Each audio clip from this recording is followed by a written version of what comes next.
Señor, gracias por tu misericordia, gracias porque nos sostienes, nos has dado tu palabra y a través de ella nos has permitido el acceso a tu consejo, a tu voluntad, y tu Espíritu Santo con tu palabra, Señor, puede hacer en nosotros una transformación de modo que podamos glorificarte, que podamos recibir aquello que tú quieres darnos y que así seas exaltado. Te lo pedimos, Padre, en el nombre de nuestro Señor Jesucristo. Amén. Primera de Corintios 9. Ya estamos bastante avanzados en esta carta, hemos ido verso a verso desde hace ya muchas semanas y a partir del capítulo 7 entramos a la segunda sección de la carta. ¿Te acuerdas? En esta primera sección del 1 al 6, Pablo está diciéndole a la iglesia de los Corintios los problemas que él ve en esa iglesia. Y habló de la carnalidad, de las divisiones, de cómo permitían la inmoralidad, de cómo se acusaban unos a otros y se llevaban a juicio y todo esto. Y a partir del capítulo 7 está contestando preguntas que los corintios tenían. Primero el capítulo 7 habla sobre el matrimonio. Preguntas acerca del matrimonio, de si los esposos son más espirituales, si no tocan a su esposa, o si se pueden volver a casar, o cuándo se pueden divorciar, o si hay uno de los cónyuges que es incrédulo, entonces hay que separarse, o todas esas cosas Pablo las contestó en el capítulo 7. Capítulo 8 al 10, 8, 9 y 10, Pablo está tratando un tema que es importante, que es la libertad en Cristo. Ahora tenemos que tener en cuenta esto, que es bien importante no perder de vista. La Biblia no es una colección de reglas que hay que seguir nada más. O sea, no es un libro de leyes en los que esto es así, sino que establece principios, porque muchas de las cosas que los corintios están viviendo, tú y yo no vivimos. Si los tomamos como reglas, no tendrían sentido. Pero si encontramos cuál es el principio que está detrás de todo lo que Pablo dice, entonces son perfectamente aplicables a nuestra vida. Por ejemplo, la semana pasada en el capítulo 8, Pablo hablaba de ¿podemos comer lo que es sacrificado a los ídolos? Y la verdad, ninguno de nosotros tiene ese problema, ¿no? Ninguno de nosotros come comida sacrificada a los ídolos. No se hace en nuestra sociedad del día de hoy eso. A lo mejor en Semana Santa hay gente que pone un pan en el altar y hay gente que dice no sé si se puede comer pan de muerto. Podría ser, pero no se parece a lo que Pablo está describiendo realmente. Pero entonces, ¿qué pasa? Tenemos que ir más profundo al principio bíblico que Pablo está poniendo. Y el principio bíblico, ¿te acuerdas? Era el conocimiento envanece, pero el amor edifica. Ahora, no está diciendo que no hay que obtener conocimiento, sino que el conocimiento puro no es un buen timón, no es un buen pumba tampoco, no, me refiero, no es un buen director de mi vida el conocimiento. El amor sí. Si me dirijo solo por el conocimiento, puedo atropellar a todo el mundo porque tengo la razón. Tengo la razón y podría probarte que tengo la razón. Sí, pero en tu razón estás atropellando a todo el mundo. Pablo dice, el conocimiento solo envanece, infla. El amor edifica. Y hablaba de cómo es más importante morir a mí, que tengo la razón, que defender mi razón a costa de otra persona. Y tú puedes escuchar la conferencia de la semana pasada en nuestra plataforma y puedes repasarlo. Pero ahora en el capítulo 9 pareciera que Pablo cambia de tema, pero en realidad no ha cambiado de tema. El tema sigue siendo el mismo. El conocimiento es bueno, pero debe estar conducido por el amor para que sea de edificación. Una aclaración más. Esto de la libertad en Cristo que tenemos es sobre asuntos no esenciales, sobre temas en los que la Biblia no establece con claridad si es pecado o no. Hablábamos la semana pasada. ¿Un cristiano puede bailar? ¿Es malo que un cristiano baile? Pues en algunas iglesias no está bien visto. Entonces, si yo voy a una de esas iglesias, por supuesto no voy a bailar por amor a mis hermanos. ¿Está mal que un cristiano escuche música secular? Todas esas cosas, la Biblia no dice con claridad, ¿es pecado o no es pecado? Entonces, en esas áreas medio grises, nos regimos por el conocimiento conducido en amor. No estamos hablando de áreas en las que hay pecado claro, adulterio, fornicación. No, es que mi conciencia es suficientemente fuerte como para vivir con mi chava sin casarnos y yo no me siento que estoy en pecado. Bueno, tu conciencia ha sido ya completamente cauterizada, está muerta si no sientes que hay pecado, porque la Biblia establece con claridad ese tema. Sí está, ese punto es muy importante.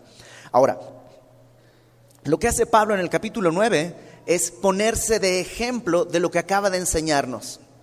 De esto de la libertad en Cristo, de esto del conocimiento y cómo morir. Pablo en el capítulo 9 se pone a sí mismo de ejemplo. Y comienza, versículo 1 del capítulo 9, diciendo: ¿no soy apóstol? ¿No soy libre?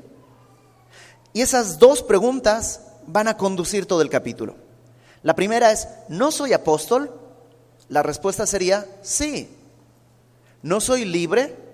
La respuesta sería sí. Pero Pablo está hablando con una iglesia rebelde, una iglesia que en 2 de Corintios, cuando más adelante la estudiemos, está mucho más evidente. Pero los corintios están rechazando a Pablo. Están diciendo, este no es apóstol de verdad.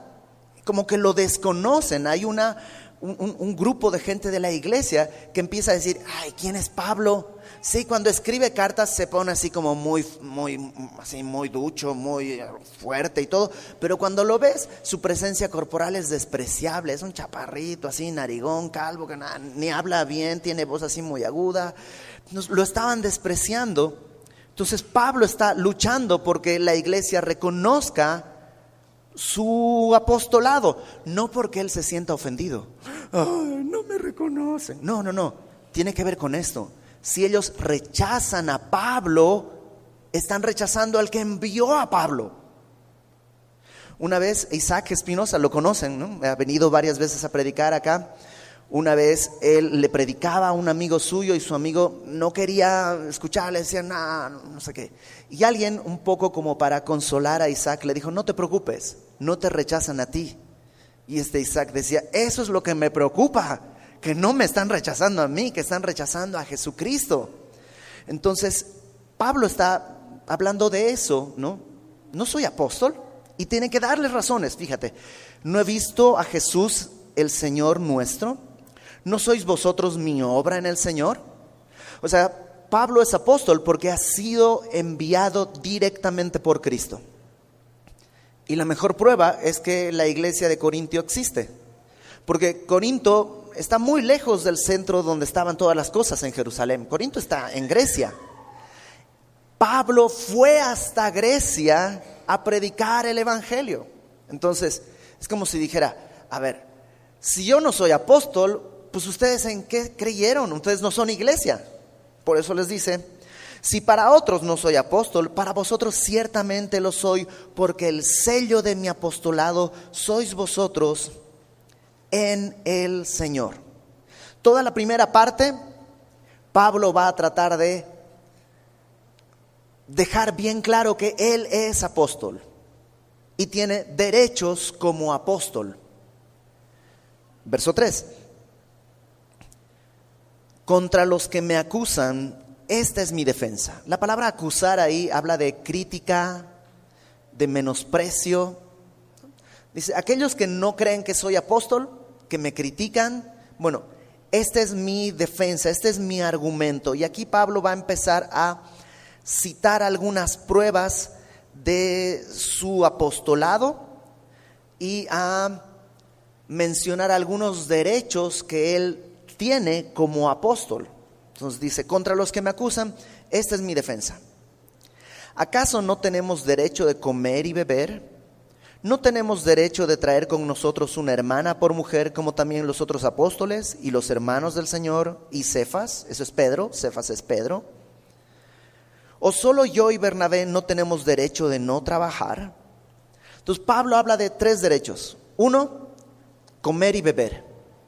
2, tener una esposa que vaya con él, como tienen, dice, los otros apóstoles, los hermanos del Señor, está hablando de otros hijos, ya hijos naturales que tuvo José y María, que ahora están sirviendo. Muchos, sus hermanos, los medio hermanos del Señor Jesús, no creían en Cristo, pero después de la resurrección creyeron. Incluso Jacobo, uno de sus hermanos, se convierte en como el obispo de la iglesia en Jerusalén. Jacobo es el que escribe la carta de Santiago que tenemos en nuestra Biblia.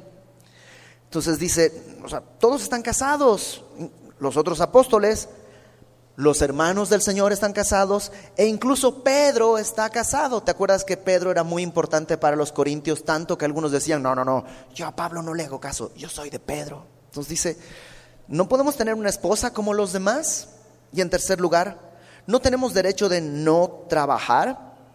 Ahora, no está diciendo que él no quiere trabajar, sino está hablando de este derecho de ser apoyado por la iglesia para no tener que distraerse trabajando en algo extra, ¿no?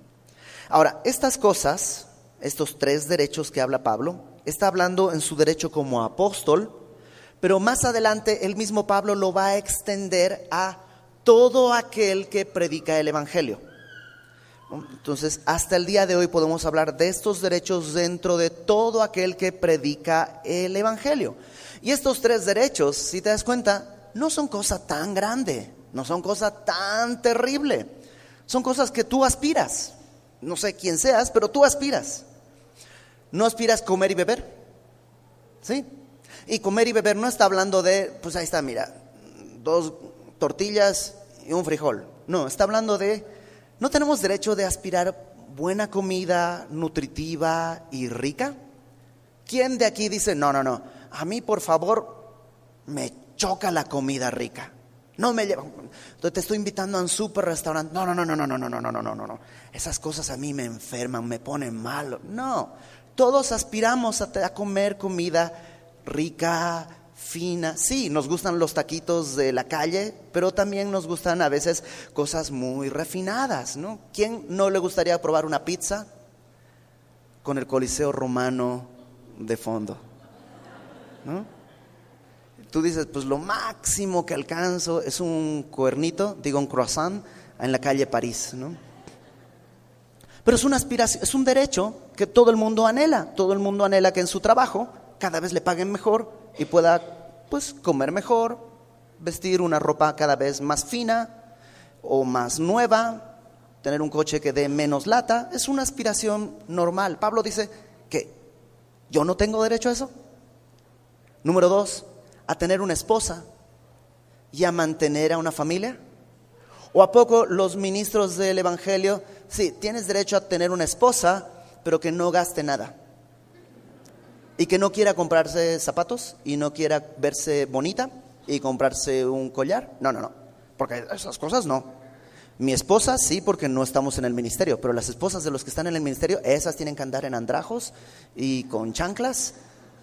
Pablo dice, ¿no es un derecho normal que yo aspire a tener una esposa con todo lo que implica? ¿Te acuerdas que Pablo dijo que el que tiene esposa, el casado, tiene cuidado de las cosas del mundo? Y así debe ser. Si estás casado, deberías poder aspirar a llevar a tu esposa de vez en cuando a un buen restaurante, a hacerle un regalo, un dije, una medallita, un aretito, en la medida de tus posibilidades. Pero ¿no quisieras tener más posibilidades de vez en cuando? No, sí, di la verdad. ¿No quisieras regalarle a tu esposa un anillo que la haga sentir súper especial? Claro, si Dios no lo ha provisto, no debe producir amargura, pero eso no quita que quisieras hacerlo, sin amargura, sin vanidad, sin nada de eso, pero es un derecho, es un anhelo que todos tenemos. Entonces dice Pablo, ¿no tenemos derecho a eso? ¿A que la iglesia nos permita sostener una familia? ¿O solo Bernabé y yo tenemos que trabajar para sostenernos en el ministerio?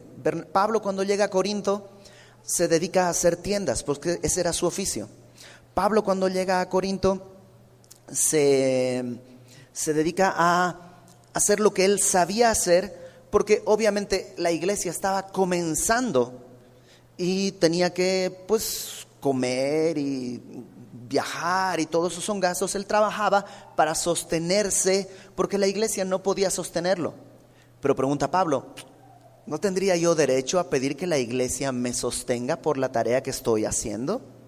Y fíjate los argumentos que él pone, y los pone, creo, ordenados de una manera sabia. La primera habla de la lógica humana, el sentido común, la experiencia normal. Verso 7. ¿Quién fue jamás soldado a sus propias expensas? ¿Quién planta una viña y no come de su fruto? ¿O quién apacenta el rebaño y no toma de la leche del rebaño? O sea, a ver, ¿qué soldado cuando va al ejército le dicen, bueno, vamos a ir a la guerra, a Irak, así que va a ser la cuota de $250,000 porque tienes que comprar tu avión y tienes que comprar tu... No, el gobierno debe proveer todo eso para el soldado, porque está sirviendo al Estado. Luego dice, verso, ¿quién planta una viña y no come del fruto de la viña? Ahí tienes todas las uvas, pero no puedes comer. O en tercer lugar, ¿quién apacienta el rebaño y se muere de desnutrición y de hambre? O sea, tienes tu rebaño, te haces tu vasito de leche bronca ahí, o sea, es lógico. Estas cosas no son teología muy profunda, nomás es la experiencia, la lógica humana, el sentido común. Interesante que Pablo toma esas tres imágenes, el ejército, una viña y el rebaño. Son tres cosas con las que comúnmente se compara la iglesia. Como soldados, somos comparados como soldados, somos comparados como una viña y somos comparados como un rebaño. Entonces dice, ¿no sería lógico que yo aspirara a esos derechos y que la iglesia los proveyera? Segundo argumento, ya no solo el sentido común, sino la ley de Dios. Fíjate en el verso 8 al verso 12. ¿Digo esto solo como hombre? O sea, este es nomás el razonamiento humano. ¿No dice esto también la ley? Y eso, la ley no es razonamiento humano, la ley es el pensamiento de Dios. ¿No lo dice la ley también? Porque en la ley de Moisés está escrito, no pondrás bozal al buey que trilla. Trillar era cuando se espigaba, ¿no? El trigo se lo corta con hoces y se lo reúne en haces, ¿no? Y esas haces, esos grupos, esos manojos de trigo se los llevaba a la era, que era una parcela, un territorio en algún lugar elevado a las afueras de la ciudad, y ahí se lo ponía en el piso y luego se usaba una especie de plancha como de lámina grande que era tirado por dos bueyes para que esa lámina pase por encima de todo el trigo, porque el trigo tiene una cascarita. Y pues si es una gavilla, pues tú lo podrías hacer así con la mano y le quitas la cascarita, pero si son pues muchos, te destrozarías las manos. Entonces se usa esto y con esa plancha se trillaba, se aplastaba el trigo y eso hacía que pues se moviera y se cayera la cascarita. Y luego con una especie de tenedor grandote que se llamaba aventador, al caer la tarde, ¿te has fijado que a la hora que el sol toca el horizonte hay mucho viento? Bueno, a esa hora se agarraba con el aventador, con ese tenedor gigante y se lo aventaba al aire, de modo que la cascarita, la pajita y la basura se la llevaba el viento y caía el grano desnudo, limpio, y eso es lo que se hacía. Ahora, cuando estás trillando, estás usando dos animales que comen eso. Entonces sería mucha crueldad ponerle bozal al animal que está caminando sobre su comida y prohibirle que coma. Dice la ley, no pondrás bozal al buey que está trillando para que pueda comer y seguir trabajando. Ahí en el verso 9. ¿Tiene Dios cuidado de los bueyes o lo dice enteramente por nosotros? O sea, cuando Dios dice esta ley, ¿lo dice para proteger a los animales o crees que también está hablando de nosotros? La respuesta es las dos cosas. Es decir, si Dios cuida que los animales estén bien, ¿no crees que cuidará que sus siervos estén bien? Y él mismo contesta, pues por nosotros se escribió, porque con esperanza debe arar el que ara y el que trilla con esperanza de recibir del fruto. El que trabaja en la iglesia dice, pues si un buey puede comer del alimento cuando está trabajando, no es ilógico que alguien que está trabajando en una iglesia espere recibir de la iglesia una compensación. Verso 11. Si nosotros sembramos entre vosotros lo espiritual, ¿es gran cosa que seguemos de vosotros lo material? Si otros participan de este derecho sobre vosotros, ¿cuánto más nosotros? Si un trabajador puede esperar recompensa de un trabajo de este tiempo, de esta tierra, ¿no? Un mesero, un plomero, puede esperar recompensa y tú consideras justo darle una recompensa, ¿no? Viene alguien, te hace un trabajo de plomería bien hecho, te cobra 100 pesos, ¿sí o no? Que le dices, es que lo hizo muy bien, le doy 100 más, un excedente, porque consideras que fue un buen trabajo, ¿no? Entonces dice, si otros tienen este derecho, que siembran para lo terrenal, ¿cuánto más? Te dice, ¿es gran cosa si segaremos nosotros lo espiritual?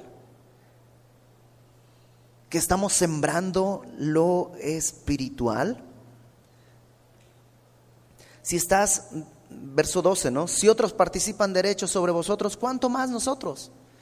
Si tú vas a una consulta con un psicólogo, con un terapeuta, es lógico que esperes que el psicólogo, el terapeuta, cobre y no consideras injusto, me quiso cobrar, ¿no? Es lógico que cobre. ¿Por qué esperar que el ministro que está sembrando lo espiritual no tenga ese derecho? Acompáñame por favor a 1 de Timoteo capítulo 5, porque Pablo, cuando está escribiéndole a Timoteo, le da una instrucción. Timoteo es el pastor de Éfeso, de la iglesia de Éfeso, y es un jovencito. Entonces Pablo le escribe esta carta para darle algunas instrucciones sobre qué hacer en la iglesia. Y en el capítulo 5, 1 de Timoteo 5, versículo 17, dice, los ancianos que gobiernan bien sean tenidos por dignos de doble honor. Y la palabra honor ahí hace referencia a dinero, de donde viene honorarios, ¿no? Los ancianos que gobiernan bien sean tenidos por dignos de doble honor, mayormente los que trabajan en predicar y enseñar. O sea, dice, a esos págales el doble, pues la escritura dice, no pondrás bozal al buey que trilla, y digno es el obrero de su salario. Entonces es un pensamiento que Pablo tiene, que viene de la ley y que dice, este es un derecho de todo aquel que predica. Ahora déjame hacer una aclaración, ¿ok? Sobre todo si vienes por primera vez. En Semilla vamos verso a verso. O sea, si tú llegaste el día de hoy y estamos hablando de esto, pareciera que yo estoy parándome aquí y voy a pasar la caja de ofrenda ahorita, porque así que ya lo leímos, la Biblia dice que tienes que apoyar y el doble al que predica, entonces ya pasamos una vez, falta el doble, ¿no? Entonces parecería algo así, pero no, vamos verso a verso. Entonces, número 1, llegaste en esta parte del capítulo y de dinero no vamos a hablar hasta que vuelva a tocarlo la Biblia de manera natural. En el capítulo 16 lo vuelve a tocar y en 2 de Corintios vuelve a tocar, y la próxima vez probablemente será cuando lleguemos a Deuteronomio, ¿no? Entonces, número 1, no hay un plan con maña en esto. Y número 2, esto es importante, no hemos terminado el capítulo, ¿no? Te lo digo ahorita para que no pienses en salirte y ya, ¿no? Porque la verdad es que también ha habido mucho abuso en muchas iglesias.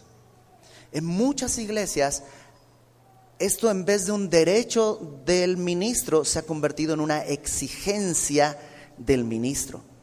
Yo he conocido casos de pastores que reúnen a un grupo de personas, los más pudientes de la iglesia, y les dicen, oigan, yo necesito, pues, para completar, para la renta de mi casa, yo necesito 6,000 pesos extra. Así que ustedes son 3, ¿qué les parece si además de sus diezmos y ofrendas y todo eso, pues 2,000 pesos cada mes me los depositan en esta cuenta para que yo pueda pagar mi casa donde yo voy a vivir? Y eso es una exigencia, eso no es lo que Pablo está diciendo, ¿no? Sí ha habido ese exceso, Pero Pablo no está hablando de ese exceso, está hablando de un derecho lógico, por la lógica humana, y un derecho que viene en la palabra de Dios. Ahora, así como yo hice este paréntesis para explicar esto, Pablo, yo supongo un poco pensando lo mismo, hace un paréntesis en su discurso. Fíjate en el versículo 12, la segunda parte, dice: pero no hemos usado de este derecho, sino que lo soportamos todo por no poner ningún obstáculo al evangelio de Cristo. Pablo dice: este es mi derecho, pedirles que ustedes me sostengan es mi derecho, pero no lo hemos usado. Acompáñame a 2 Corintios capítulo 11.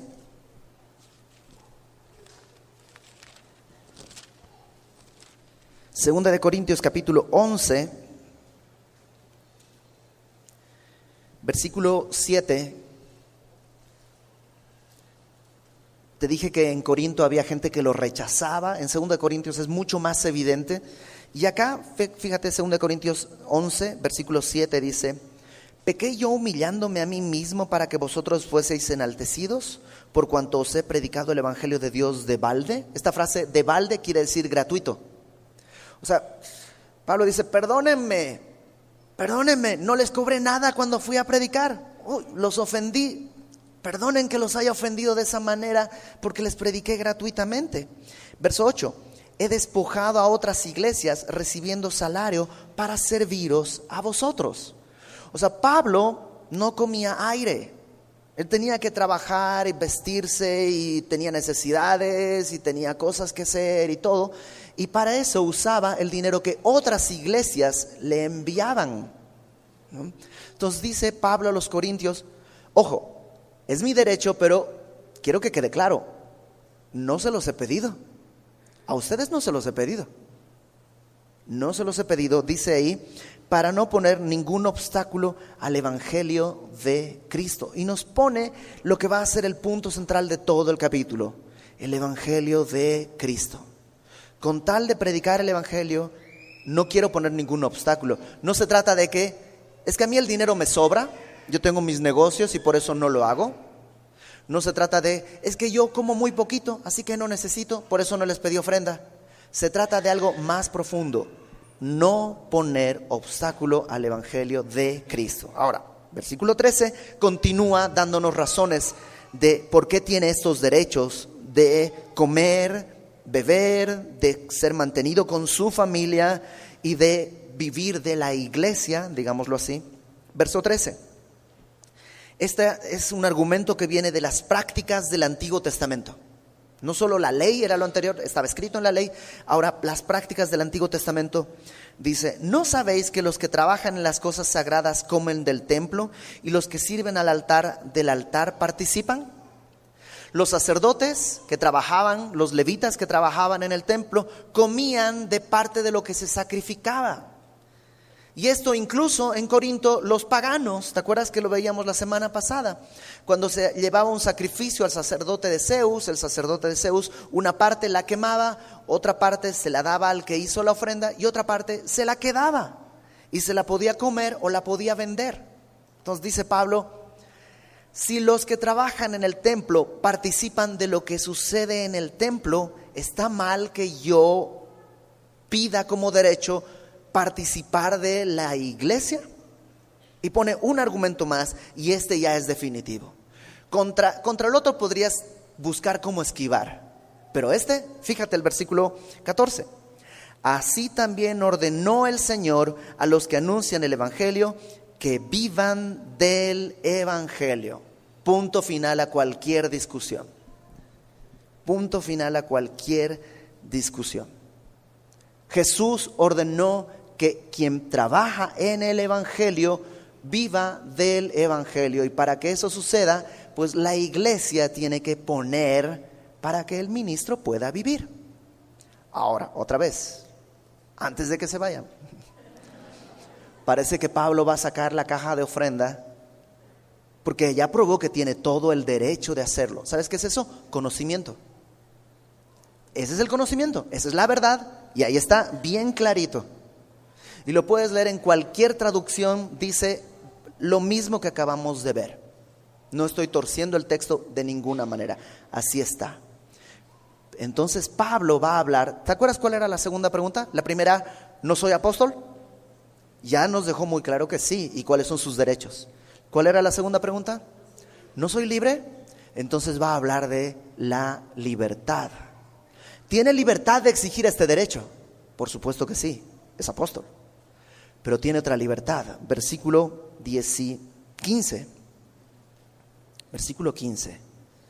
Pero yo de nada de esto me he aprovechado, ni tampoco he escrito esto para que se haga así conmigo. Ojo, no estoy diciéndoles a partir de ahora les voy a cobrar. No estoy diciendo eso.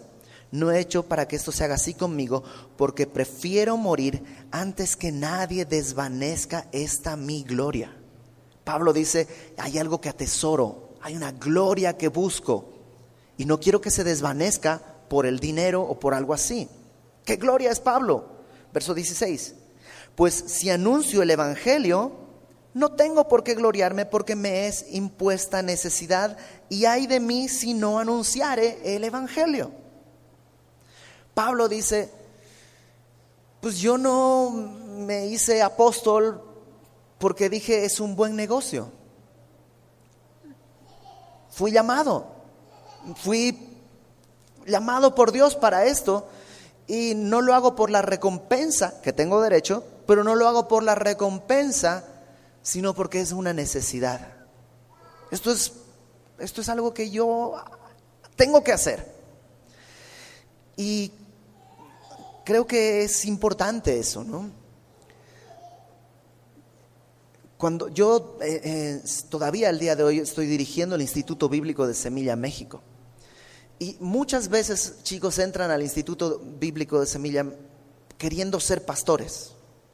Y desde el primer semestre los desanimamos. Les decimos, esa no es la manera. O sea, el Instituto Bíblico te puede dar un certificado que, dicho sea de paso, no sirve de nada, ¿no? No tiene ninguna utilidad, ¿no? De que estuviste en el instituto. Pero eso no te hace ni pastor, es más, ni siquiera te hace cristiano maduro. Uy, ojalá fuera. Si vieras los alumnos del Instituto Bíblico, son los que a veces más dolores de cabeza hay. ¿Por qué? Porque tienen conocimiento, pero no han madurado en la otra pata, que es el amor. Entonces ahí andan empuje y empuje con conocimiento, empuje y empuje con conocimiento, y es difícil. Y una de las cosas que siempre pensamos es, observamos a los alumnos, muchos de ellos, la gran mayoría de los mejores alumnos, trabajan y estudian. Y tienen un oficio, entonces no están estudiando para ganar algo, sino que están invirtiendo porque consideran valioso el conocer más al Señor. Y esa es una gran base para ver quiénes están siendo llamados al ministerio. En la Biblia el Señor llama a quien está trabajando. Moisés estaba trabajando, apacentando las ovejas de su suegro.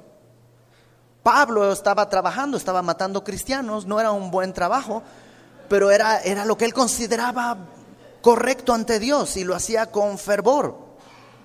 Pedro estaba pescando, Juan estaba pescando. Cuando alguien viene y dice, pues es que yo quiero servir a Dios a tiempo completo, ¿y qué estás haciendo? Pues esperando que Dios me llame. Pues agarra una silla, porque tal vez vas a esperar mucho. Por lo menos a través de Semilla te va a tocar esperar mucho. Entonces Pablo dice, yo no entré buscando dinero. Y perdón que hable de mí, pero es mi experiencia y solo quiero compartirles, ¿no? Yo servía en la iglesia gratis por años, no recibí ni un peso hasta el día en que el pastor Fermín me dijo, quiero que renuncies a tu trabajo y trabajes para Semilla. Lo hizo 2 veces. La primera vez me dijo, te vamos a pagar tanto. Y le dije, no gracias, no me alcanza. Porque era la verdad, me estaba ofreciendo muy poquito y dije, no me alcanza. Y pues prefiero seguir sirviendo en mis tiempos libres, que en aquella época no ganaba mucho, pero tenía mucho tiempo libre y entonces podía todo el tiempo estar sirviendo. La segunda vez fue cuando me casé Y esa vez el pastor Fermín sabiamente no me dijo ni cuánto iba a ganar, ni mucho menos. Yo me enteré cuál iba a ser mi ofrenda el día de la primera quincena. Simplemente me habló, me dijo, ya estás casado, quisiéramos que sirvas en la iglesia. Lo oré con mi esposa, teníamos 2 días de casado, 3 días de casados. Lo oramos y dijimos, pues ahora es cuando. Y si son frijoles y tortillas, pues está chido. Si nos morimos no dejamos huérfanos a nadie. Así que ese es el tiempo. Y fue maravilloso, y es la primera vez que la iglesia me apoyó económicamente. Y antes de eso, pues fue maravilloso servir. No nos metimos por dinero, la verdad. Ganaba más en esa época. Ten en cuenta, te platiqué que me casé varias veces, ¿sí? Pues en mi trabajo anterior estaba ganando como para pagar 3 bodas, con todo lo que representa, 5 boletos a Bolivia de ida y vuelta, y darle a mis papás un dinero que estaba ahorrando por años, la honra. Yo vivía soltero, entonces apartaba mi dinero, mi diezmo, mi fondo de misericordia para quien lo pueda necesitar, la renta y esas cosas, y la honra a mis papás, un porcentaje que tenía ahí para honrar a mis papás. Y de pronto vino este llamado, y ¿sabes qué? Fue glorioso. Y fue porque ya era una necesidad, ¿no? Entonces Pablo dice, no entré por dinero. Mi gloria no es esa. Entonces, ¿cuál es tu gloria? Verso 17. Por lo cual, si lo hago de buena voluntad, recompensa tendré. Pero si de mala voluntad, la comisión me ha sido encomendada. Entonces, Pablo, esta frase del versículo 17 es un poco extraña, pero pareciera indicar, si lo hiciera por recompensa, pues lo estaría haciendo diariamente por esa recompensa.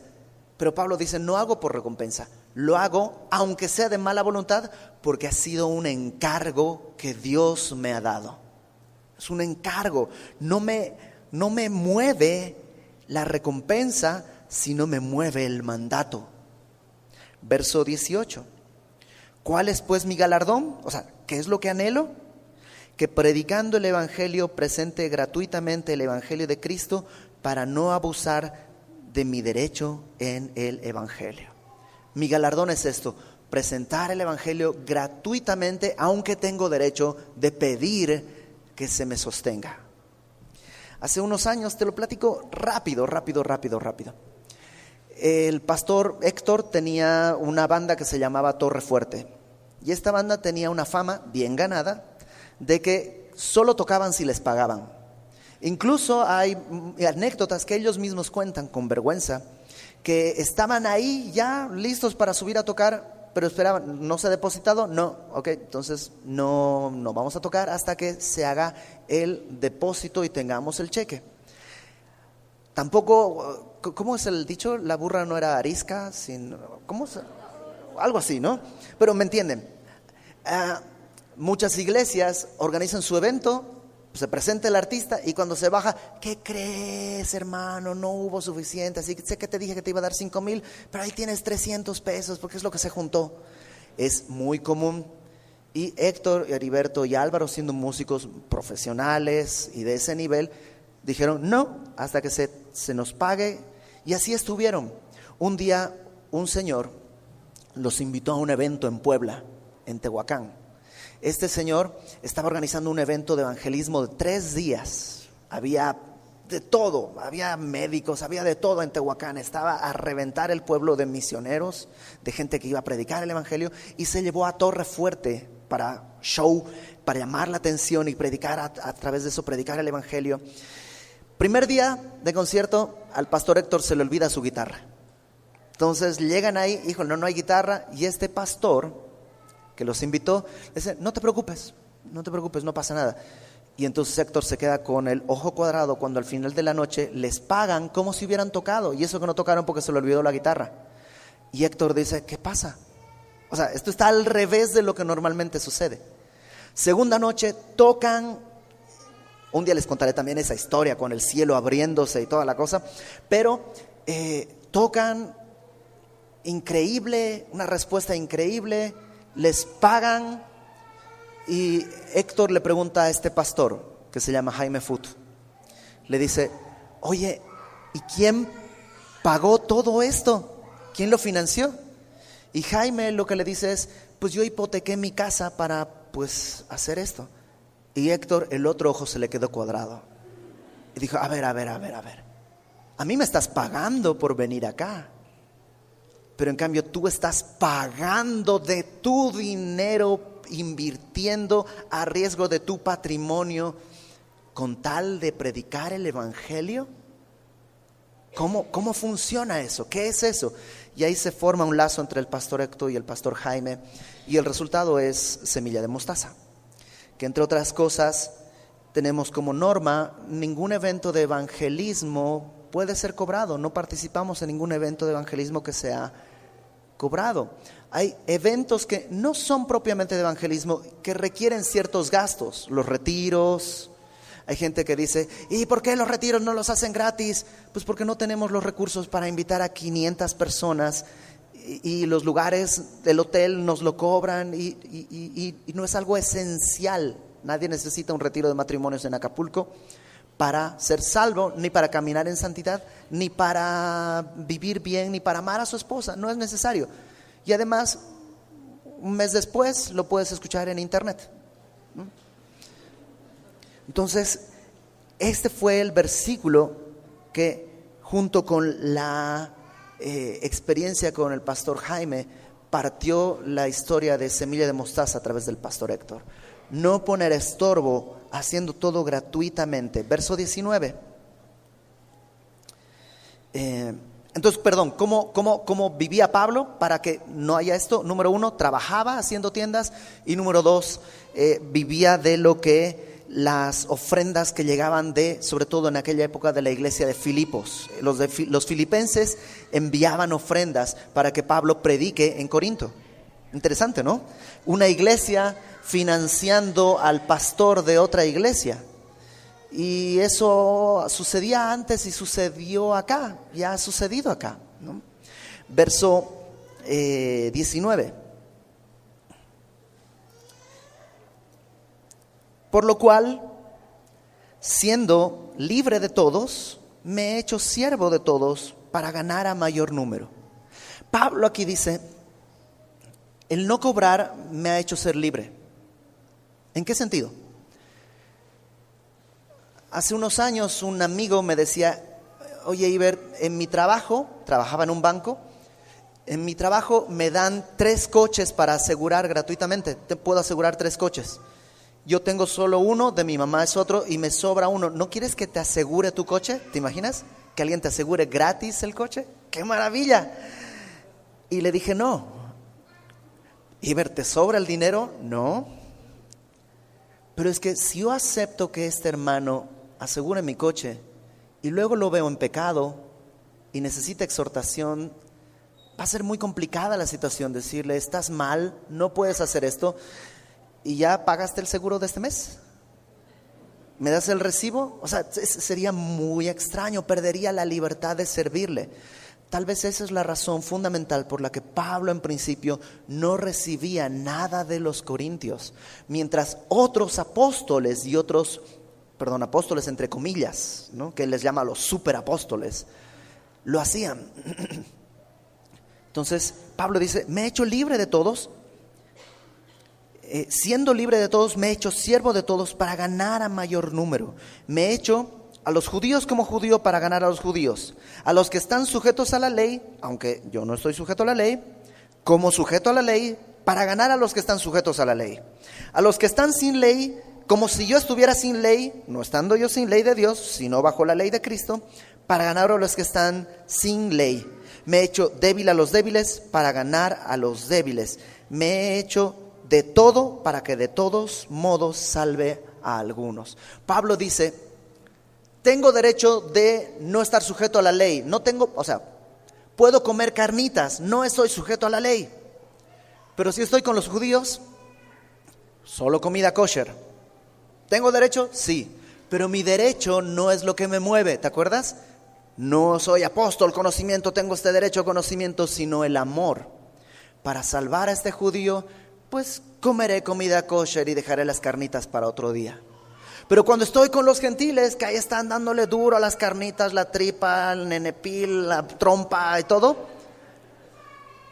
pues también a todo eso le entraré por amor a ellos, aunque no me guste. Dice Pablo, yo no estoy bajo la ley, pero puedo actuar como si estuviera bajo la ley. Y ante los que están sin ley, puedo actuar como si no estuviera sin ley, aunque estoy bajo otra ley. ¿Te das cuenta que Pablo no dice, no hay ley que me gobierne, soy libre? Sino dice, estoy bajo la ley de Cristo. ¿Y cuál es la ley de Cristo? Es mucho más profunda. Porque la ley decía, no matarás. Pero en cambio Cristo dice, si te enojas con tu hermano, ya eres reo de muerte. La ley dice, no desearás a otra mujer en tu corazón. La ley de Cristo, la ley dice, no cometerás adulterio. Cristo dice, no la desearás en tu corazón. Entonces Pablo no es que dice, ya estoy libre, sino estoy bajo la ley de Cristo, una ley más profunda, una ley más alta, una ley que me hace necesitar el evangelio todos los días. Y por eso puedo estar libre para predicar el evangelio. Esto hago por causa del evangelio, para hacerme partícipe con él. Ya vamos a terminar, versículo 24. Al final viene una exhortación. Es algo muy importante, que es la exhortación que cierra el capítulo 9 y nos va a servir de excusa para la próxima semana entrar al capítulo 10. Es como un pivote.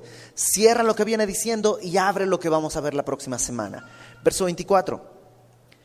¿No sabéis que los que corren en el estadio, todos a la verdad corren, pero uno solo se lleva el premio? Corred de tal manera que lo obtengáis. Está Pablo tomando una imagen de algo que conocían mucho los corintios. Las carreras, competencias, había en aquella época los juegos ístmicos, y que era como una especie de juegos olímpicos, pero más cercanos. Una olimpiada son 4 años. En cambio, los ístmicos eran, creo que cada 2 años. Entonces, conocen esta idea. Y lo que les dice Pablo, los que corren, todos corren, pero solo uno se lleva el premio. Corred de tal manera que obtengáis ese premio. ¿Sabes qué es lo primero fundamental para ganar ese premio? Estar en la carrera. Los corintios se habían puesto en las graderías y ahí estaban desde ahí diciendo, Pablo más o menos corre, pero de vez en cuando se cansa. Pedro corre muy bien, pero como es viejito, a veces también como que se tropieza. Apolos, ese es el más joven, se lo ve en su porte.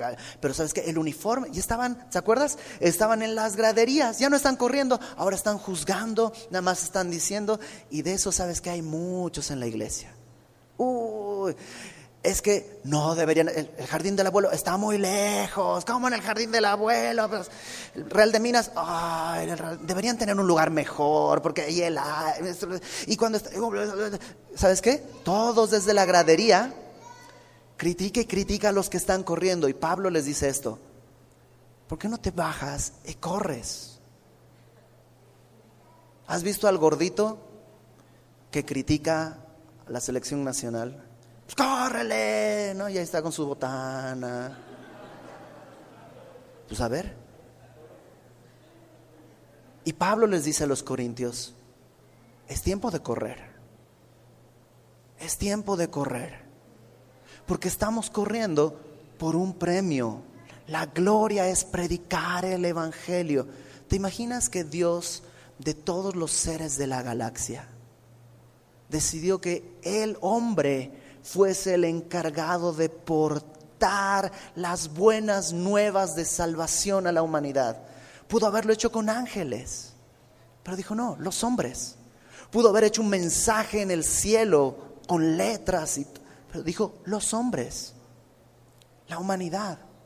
No somos los mejores, pero somos los elegidos. Y Pablo dice: ya basta, corre de tal manera que puedas obtener este galardón. Predica el evangelio. Verso 25. Todo aquel que lucha, y cambia de deporte, cambia de imagen. Todo aquel que lucha, y la palabra luchar hace referencia a eso, la pelea, no lucha. Pero es interesante porque lucha es la palabra agonizomai, que habla de una lucha con mucho esfuerzo. De hecho, de ahí viene nuestra palabra agonía, ¿no? Esta idea de que está apenas aferrándose a la vida. Bueno, dice, todo aquel que lucha, de todo se abstiene. Ellos, los deportistas, los luchadores, a la verdad para recibir una corona corruptible, pero nosotros una incorruptible. ¿Sabes qué les daban a los ganadores? Una corona de olivo. Eso te lo puedes hacer tú, así buscas un olivo, le haces, ya lo hiciste, pum, listo. Y en 3 horas ya está marchito. Pablo dice, nosotros tenemos una recompensa eterna. ¿Valdrá la pena esforzarme hasta la agonía y luchar por renunciar a mi derecho? ¿Te acuerdas? Ese es el contexto. Tengo mis derechos. ¿Puedes renunciar a tu derecho? Es que me cuesta. ¿Puedes pelear por eso? ¿Puedes correr por tu derecho con tal que otro escuche y crea en el evangelio? Así que, dice verso 26, y Pablo, ¿sabes cómo lo sabe? Porque él lo vive. Así que yo de esta manera corro, no como a la aventura. O sea, no estoy corriendo así como mirando el paisaje. No, mis ojos están puestos, como dice el escritor de Hebreos, los ojos puestos en el Señor, el autor y consumador de la fe. De esta manera peleo, no como quien golpea el aire. Sí, no, tengo un enemigo, tengo a quien dar. ¿Y quién es eso? Golpeo mi cuerpo y lo pongo en servidumbre. Sí, mi carne no está feliz, pero mi carne no manda. Mi carne nunca está a gusto, pero mi carne no gobierna. Mi carne, y obviamente no está diciendo golpear literalmente, sino está negarle a mi carne las cosas que anhela y que pueden estorbar, porque de eso se trata, no estorbar en el evangelio, no de negarme así, me gusta el chicle, pues no voy a comer el chicle nunca más en la vida. Sí, ¿y eso de qué te sirve para predicar el evangelio? Estamos hablando de renuncias que puedan traer fruto para la gloria de Dios y que te va a dar un galardón. Lo pongo en servidumbre, no sea que habiendo sido heraldo para otros, yo mismo venga a ser eliminado. Y no está hablando de perder su salvación, sino como en el fútbol, ¿no? ¿Sabes qué? Hoy no es tu día, no estás jugando bien, a la banca. Pero quiero estar en la cancha. Sí, pero no estás ni corriendo ni peleando. Siéntate. Vamos a poner a otro que esté pastoreando esa iglesia. Vamos a poner a otro que esté predicando a esa persona. Y Pablo dice, no quiero el galardón que tengo. O sea, la gloria de predicar el evangelio me mueve, me despierta y hace que pueda rendir todo. ¿Has estado peleando algún derecho? ¿Has estado defendiendo algún derecho? Que es justo y legítimo tal vez. No es una locura, es un derecho. Es un derecho hasta bíblico si quieres. Pero ¿qué tal si renunciando a ese derecho puedes alcanzar a otro para el evangelio? Piensa en un matrimonio. ¿Por qué son los pleitos en un matrimonio? Pues porque ella pisotea mi derecho o yo pisoteo su derecho y ahí estamos, pero este es mi derecho, sí, pero yo... Oye, y eso glorifica a Dios, exalta el evangelio, mis hijos ven el evangelio en eso. ¿No será que podemos renunciar a nuestro derecho? ¿No será que podemos hacer a un lado? ¿Me cuesta? Pues sí, golpea tu carne, pelea hasta la muerte, pero que nadie te robe la gloria de predicar el evangelio gratuitamente. Y en la Biblia, cuando algo es gratuito, no es sin costo, es nomás gratuito para el que lo recibe. Pero alguien puso el esfuerzo, el dinero, el recurso, lo que sea, para que otro lo reciba en gracia.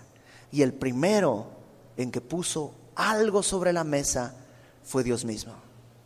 Puso a su Hijo para que todo aquel que en Él cree, entendiendo que necesita un Salvador y que esa es la provisión de salvación para el mundo, todo aquel que en Él cree, entonces no se pierda, sino que pase a una vida eterna. Que nadie te robe la gloria de predicar el evangelio. Vamos a orar. Señor, gracias porque nos has dado este privilegio.